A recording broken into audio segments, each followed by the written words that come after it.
আসসালামু আলাইকুম ভিউয়ার্স, নতুন একটি ভিডিওতে স্বাগতম। আজকের ভিডিওতে আমরা শিখব কিভাবে একটি পাওয়ার ব্যাংক তৈরি করতে হয়। পাওয়ার ব্যাংক তৈরি করতে আমাদের প্রয়োজন পড়বে একটি পাওয়ার ব্যাংক সার্কিট, ব্যাটারি এবং পিভিসি পাইপের কিছু শীট। প্রথমে শীটগুলোকে মাপ অনুযায়ী কেটে নিতে হবে। এরপর শীটগুলোকে একত্রে জোড়া দিয়ে তৈরি করে নিতে হবে একটি পাওয়ার ব্যাংক ক্যাসিং। ক্যাসিং তৈরি করা হয়ে গেলে এবার ব্যাটারিগুলোকে একসঙ্গে জোড়া দিতে হবে।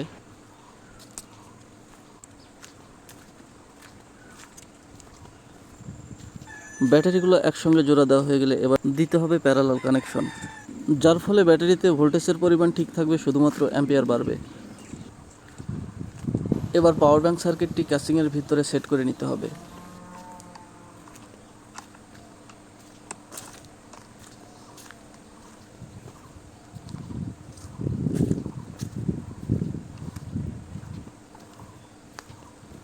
সার্কিটটি সেট করা হয়ে গেলে আমাদের পাওয়ার ব্যাংকটি এরকম দেখাবে।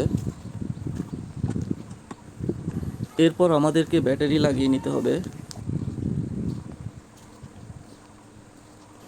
ব্যাটারি লাগানো হয়ে গেলে আমাদের পাওয়ার ব্যাংকের সামনে রয়েছে একটি পুশ সুইচ। সুইচে প্রেস করলেই দেখা যাবে পাওয়ার ব্যাংকের চার্জিং লেভেল। এবার ব্যাটারি এবং সার্কিটে ভালোভাবে আঠা লাগিয়ে নিতে হবে, যাতে ব্যাটারি এবং সার্কিট কোনো দিকে মুভমেন্ট না করে। সবশেষে উপরের শীটটাকে লাগিয়ে নিতে হবে।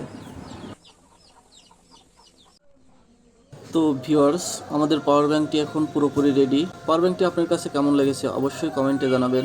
এটাকে রং করে আরেকটু সৌন্দর্য বাড়াতে হবে। রং করা হয়ে গেলে এবার টেস্ট করা পালা। টেস্ট করার জন্য আমি একটি মাইক্রো ইউএসবি কেবল লাগিয়ে নিচ্ছি।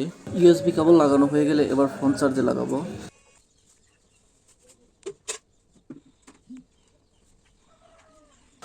দেখুন ভিউয়ার্স, আমি ফোনটাকে চার্জে লাগিয়ে দিয়েছি এবং ফোনটা খুব ভালোভাবেই চার্জ হচ্ছে।